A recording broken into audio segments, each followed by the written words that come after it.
మిత్రమా, ఈ జిందగీలా ప్రతి దానికో లెక్క ఉంటుంది. విలువ దానికి ఇవ్వాలి. ఆ లెక్క తప్పినమంటే మన జిందగీ అసలు ముచ్చట ఏంటంటే నాకు తిక్కుంటది, దానికో లెక్క ఉంటది. ఇంకేమంటారు అట్లా డైలాగులు బాగుంటాయి. అలా చెట్టుకు నీళ్లు పోసి పెంచినట్టు ఇంకా పెద్ద ఉచ్చం చేస్తాం.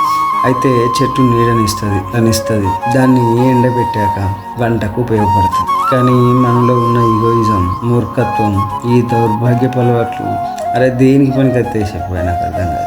మనిషికి సెల్ఫ్ రెస్పెక్ట్ ఉండేడు వాళ్ళే, కానీ అదేందా మరి పొయ్యి రాలేదంటున్నావా?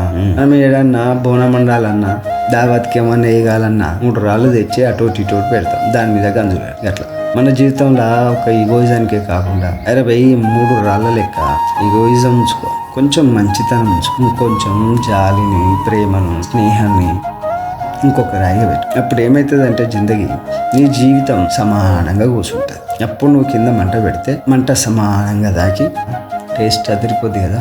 వండిన వంట అదిరిపోతుంటే ఒక పూటకి తినే వంట విషయంలో జాగ్రత్త తీసుకుంటే అంత బాగున్నప్పుడు కొన్ని సంవత్సరాలు భూమి మీద బతకాలి. సోంచాయించురే.